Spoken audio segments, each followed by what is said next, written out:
Europe 1. Mais d'abord le journal de 8h sur Europe 1. Fanny Marceau, bonjour Fanny. Bonjour Dimitri, bonjour à tous. Quel accueil pour Shein à Paris. L'enseigne chinoise ouvre sa toute première boutique physique au monde. Ce sera demain dans le mythique BHV sur fond de tensions commerciales et de polémiques autour des poupées sexuelles vendues sur le site. On va en reparler dans un instant. Bonjour Christophe Bordet. Bonjour à tous. Alors, ces derniers jours, on a assisté à une véritable levée de bouclier du monde économique et politique contre ce concurrent accusé de menacer le Made in France. Shein, rouleau compresseur commercial chinois qui semble inarrêtable. Et oui, depuis sa création en 2012, Shein n'a cessé de grignoter, que dis-je, d'avaler des parts de marché partout dans le monde et particulièrement en France. Un Français sur 3 a déjà commandé sur la plateforme chinoise, un véritable plébiscite.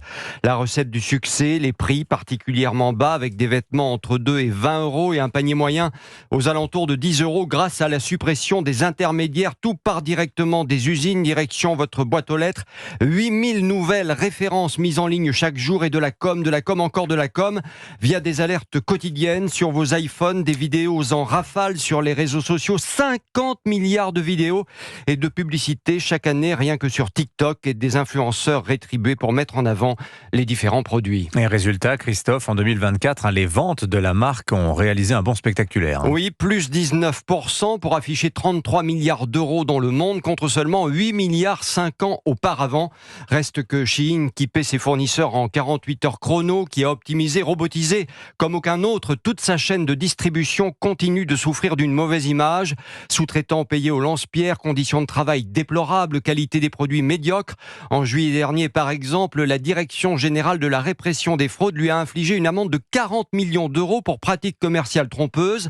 L'affaire des poupées sexuelles mises en vente tombe également sous le coup de la loi avec de fortes amendes possibles jusqu'à l'éviction pure et simple de la plateforme. Désormais, tous les moyens législatifs sont bons pour tenter de freiner, voire d'interdire Shein en France. Merci Christophe Bordet. Il faut interdire Shein et tout de suite les laisser continuer serait un aveu de faiblesse. Ce sont les mots sur X hier du chef de file des députés LR Laurent Wauquiez. La plateforme chinoise, de même que 3 de ses concurrentes, AliExpress, Temu et Wish, sont dans le viseur de la justice pour avoir mis en vente ces poupées sexuelles à l'effigie d'enfants.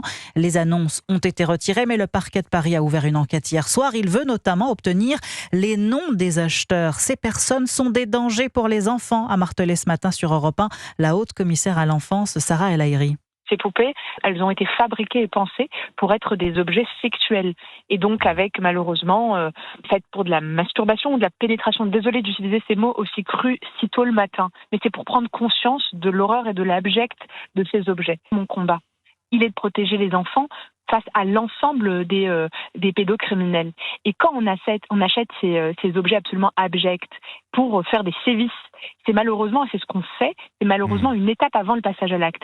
Donc, bien sûr qu'on peut parler de Shein, mais je peux vous parler de toutes les autres plateformes qui commercialisent. C'est pour ça que les enquêteurs sont aujourd'hui mobilisés pour engager la responsabilité de ces plateformes, mais aussi pour aller plus loin, c'est-à-dire récupérer des coordonnées, parce qu'aujourd'hui, ces personnes sont des dangers pour les enfants. Sarah El Haïry, invitée d'Europe 1, bonjour à 5h40. Interview à retrouver sur europe1.fr et l'appli Europe 1. Ce matin, Shein assure collaborer à 100% avec la justice. Vous écoutez Europe 1 matin, il est 8h05. Le débat sur la partie recette du budget suspendu jusqu'au 12 novembre à l'Assemblée nationale. Le temps d'examiner le projet de loi de finances de la Sécurité sociale. Vote qui s'annonce tendu. Hier, la Cour des comptes a alerté sur le déficit abyssal de la Sécu, estimé à 23 milliards d'euros, alors que les comptes sociaux étaient à l'équilibre en 2019. Et pendant que le gouvernement et les députés s'écharpent sur les finances du pays, Emmanuel Macron, lui, va tenter de renouer avec les Français. Direction la Charente-Maritime, les assises de l'économie de la mer à La Rochelle, puis escale à Rochefort pour échanger avec des lycéens sur la démocratie et les réseaux sociaux. Ça faisait 1 mois et demi que le président n'était pas retourné sur le terrain. Une grande discrétion dans un second quinquennat qui s'effondre, Jacques Serret. Oui, l'heure n'est plus au bain de foule, aux longs applaudissements et aux selfies par dizaines. Emmanuel Macron le sait, il est au plus bas. Les Français passent à autre chose, tournent la page du macronisme. En 1 mois, le chef de l'État a perdu 5 points de popularité dans le baromètre du Figaro Magazine. Sa cote de confiance chute à 11%, le pire score enregistré par un président sous la Ve République. Et la défiance gagne ses propres rangs. 1 à 1, Emmanuel Macron voit ceux qu'il a placés, nommés, promus, le lâcher. Gabriel Attal dit ne plus le comprendre. Édouard Philippe appelle à sa démission. Ses amis d'hier deviennent ses plus terribles ennemis. Seuls quelques-uns, généralement historiquement issus des rangs des LR, comme Gérald Darmanin, Rachida Dati ou encore Catherine Vautrin, restent loyaux. Ce qui ne suffit pas à enrayer la chute, une chute qui dépasse le cadre de nos frontières. À l'international, le macronisme a également atteint ses limites, ridiculisé par Alger, le locataire de l'Élysée, qui a abandonné toute ambition en Afrique, ne peut s'attribuer aucun succès au Proche-Orient ou en Ukraine. Jacques Serret du service politique d'Europe 1. Et puis venons-en à cette cyberattaque inquiétante. Les données personnelles de 274 000 adhérents de la Fédération française de tir ont été dérobées par des pirates. Autrement dit, les voleurs savent tout. Ils savent où trouver des personnes qui possèdent des armes à feu, numéro de licence, état civil, adresse postale, numéro de téléphone, autant d'informations sensibles qui sont aux mains des malfaiteurs. William Molinier, ça pourrait avoir de graves conséquences en termes de sécurité.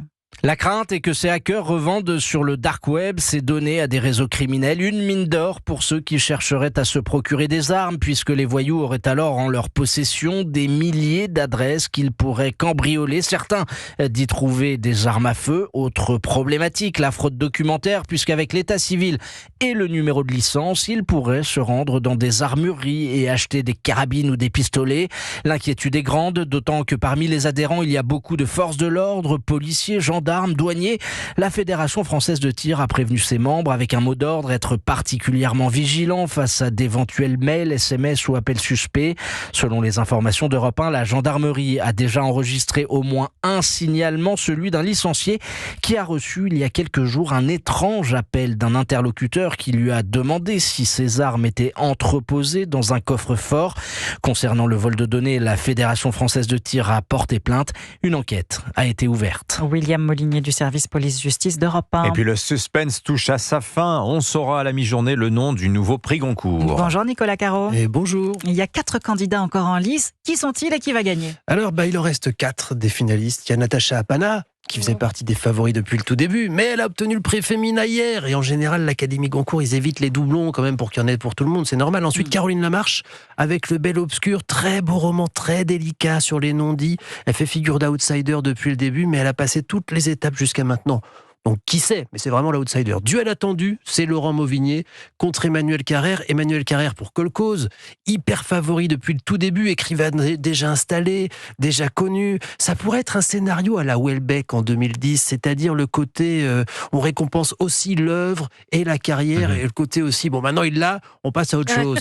Laurent Mauvigné, lui, il s'est imposé plus doucement. Ceux qui lisent les 700 pages tombent en général sous le charme. Il a doucement pris toute la place, et vraiment il y a un vrai duel, et ça penche même plutôt pour Laurent Mauvigny d'après ce que j'entends. On sera vers 13h chez Drouan, restaurant proche de l'Opéra Garnier. Le lauréat recevra un chèque de 10 €, mais je vous rappelle que le Goncourt en moyenne c'est 400 000 ventes, et puis on saura le Renaudot dans la foulée qui attend en général le résultat du Goncourt pour l'annoncer tout de suite dans le même restaurant. Merci beaucoup Nicolas Caro. Merci Fanny Marceau, c'était votre journal. Nicolas, vous revenez tout à l'heure 8h30, oui. On continuera à parler du Goncourt. Dans un instant, Philippe Juvin, votre invité politique face à Sonia Mabrouk sur Europe 1.